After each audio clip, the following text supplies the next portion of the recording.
Hi guys, so this is our last chapter on ecology, and so I'm going to do a walkthrough because this PowerPoint has changed a little bit from the last time that I put up a recording. So I'm going to share my screen, so give me just a second. And we're going to do a walkthrough in multiple steps of this chapter. Okay, a lot of this you're going to recognize from chapter 1. This sort of comes full circle. So these first definitions you should already be familiar with from our first chapter. So a population is a group of a single species. Remember, they're mating with each other. We just talked about what a species was in our evolution chapter. This is the most specific level. Remember, we went cell, tissue, organ, system, organism, and now we're going above the organism level. So that's a population. A community is now all of the populations put together. So now this is a little bit bigger, and this is all the living things in the area. So a pond community would include the fish, the birds, the bacteria, every living thing. The ecosystem would include all the community stuff, but now add in all the abiotic or non-living factors. So this would be a pond ecosystem would include the fish and all of that, but now we're going to add in the soil, the minerals available in the water, the oxygen levels, all the non-living parts. And then the biosphere is all the life, all the living space on the planet. So this is our most general or most inclusive level. Everything on Earth is part of one biosphere. All right, so what affects the ecology of a particular environment? So that's going to be, first of all, your abiotic factors, which are all the non-living things that affect the environment. So the temperature is an abiotic factor because hotter temperatures versus colder temperatures will determine what plants can grow, what kind of mechanisms for keeping warm an organism might need. Mineral availability is important. The amount of sunlight is important. So those are abiotic. And then biotic factors are all the living components, the factors due to the living components. So for example, you have competition, you have predators and prey, you have herbivores. So there's herbivory organisms that are eating the plants. Biotic factors would also include, again, competition within a species, competition between species, how crowded it is, all of the things that are because of the living things in the area. All right, biomes. You don't have to memorize the biomes. Just know the general word if you were to see it on the AP exam. These are regions of the Earth that have specific communities due to their environment. So most of you are familiar with terrestrial biomes like the desert, the tropical rainforest. There are also aquatic biomes like estuaries. There's marine biomes versus freshwater biomes. So it's an area that we find that in general has certain characteristics. Deserts, for example, all have very low precipitation. So if the rainfall is under a certain amount, that might classify something as a desert. So that's what a biome is. All right, and then let's talk a little bit about relationships. So symbiosis is a relationship between two organisms. You should know most of these already. Mutualism is where both of the organisms benefit from the relationship, so both are getting something from it. Parasitism, one benefits, the other one is in some way harmed, not killed typically, by the way. A good parasite is not going to kill its host because then it has nowhere to live. So this is not the same as a predator. This is something that, like a tapeworm, it may live inside you. You may not even know you have it. It is causing some harm, but the less harm, the better, because that's going to benefit the parasite more, that it's going to be able to stay in that host for a long time. Commensalism is where one benefits and the other one is unaffected. I'll show you a picture of that on the next slide. And then another type of relationship is the competition. So you have interspecific, inter, that's competition between two different species competing. So you may have two species of birds that both are competing for the same fruit on a tree. And then there's intraspecific competition, which is within a species, right? Because we know there's competition just within one population of birds. And that's where, that can lead to natural selection happening and things like that. So we have two different types of competition. So here's some pictures. This is an example of mutualism. This is called a lichen. It is a fungus and an algae, and they live together. So the fungus and the algae does photosynthesis. and it provides food for the fungus. And the fungus has this sturdy structure that attaches to the tree, which gives the algae a place to live. And so when you see these on the side of trees, this is an example of a mutualistic relationship. It's actually not one organism, it's two living together.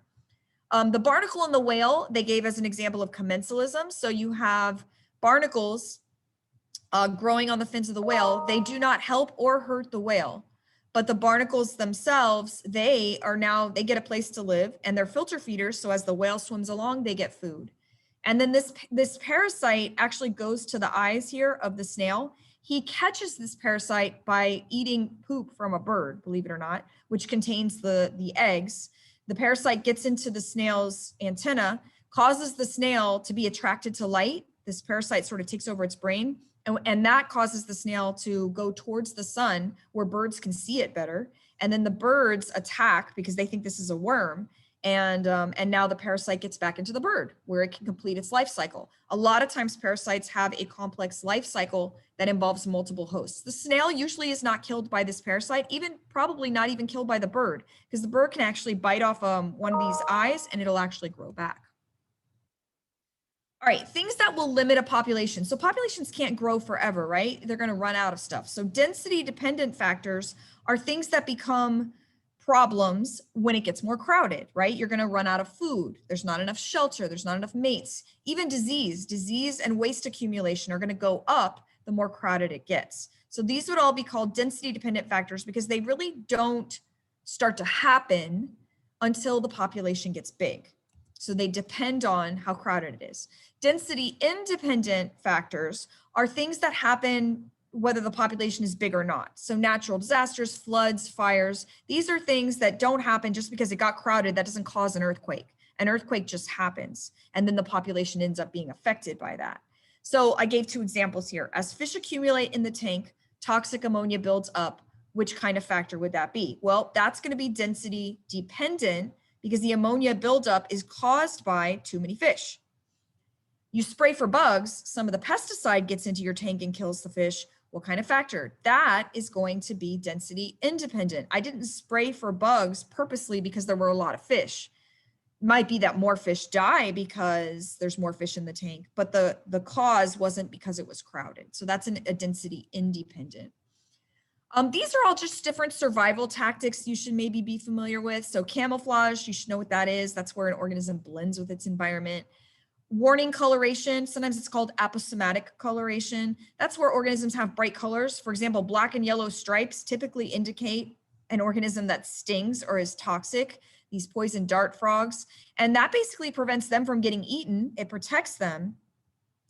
And of course, this only works, by the way, if the predator can see color, right? This frog, if it's going to get eaten by some organism that doesn't have color vision, the organism's not going to know that it's poisonous, and then it would may end up dying. But that's warning coloration. And then mimicry is really important in nature. A lot of times species either look similar to each other, which protects everybody. I mean, if everybody has black and yellow stripes, you only have to get stung once and you're going to stay away from everything with black and yellow stripes. So mimicry can work like that. But also you can have organisms that look poisonous and aren't. So this is actually a caterpillar. I think this may actually be its rear end, not its head. And these are eye spots. So it tricks something that might want to eat it into thinking it's a snake. And down in South Florida, we have these are called wasp moths. They look like they would be toxic or poisonous. They actually don't sting. And the caterpillars they live on oleander trees. These also don't sting, but they're orange and they look like they have spikes, and you would think that they would be dangerous, but they're actually not. So mimicry is when an organism may look like something dangerous, but it actually isn't. There's different types of mimicry we're not going to get into. An invasive species is an organism that's not native to the ecosystem. We have a lot of them here in South Florida. The thing about an invasive species that you should know is it's called that because these are organisms that specifically, when they do get put in a new environment, they tolerate a wide range of environmental conditions. They reproduce really easily. And so they're typically going to be able to outcompete the native species. So if they label something as invasive, you can assume that if it gets dropped in the environment, it could be very dangerous, that it would have a very high likelihood of being able to survive.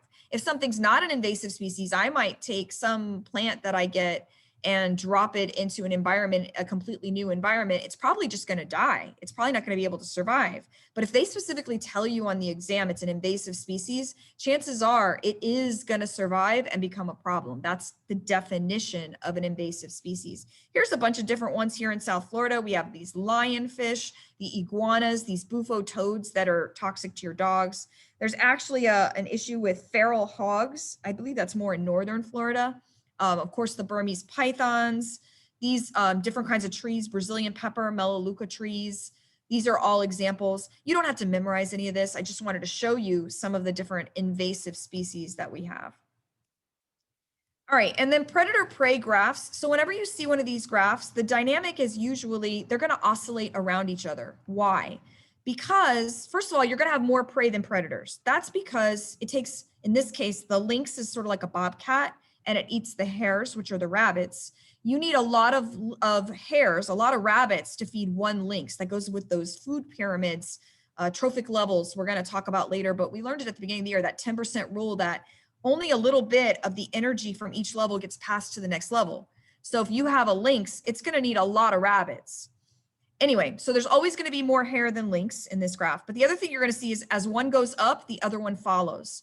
Why does that happen? Well, because when there's more prey, more rabbits, more hares, there's more food. Now the lynx can eat more. They're probably going to now get healthier, have more babies that year. So now there's more lynx. Well, what's going to happen the next year? Well, now there's more lynx. They're going to eat more rabbits. The rabbit population is going to drop back down again. And so then the lynx are going to start running out of food. And so over time, that population is going to drop down again. And so you see this cycle, and it's a very natural thing. Sometimes people come in and they go, oh, the poor rabbits, the lynx are eating all the rabbits. Let's get rid of the lynx. And you actually end up destroying the ecosystem because now there's nothing to keep the rabbits in check. What's going to happen? There's going to be too many rabbits. Some of them may be starving. They're going to eat all the grass. They may actually collapse the ecosystem because because there's so many of them, they actually end up eating all the producers. So this is a delicate balance.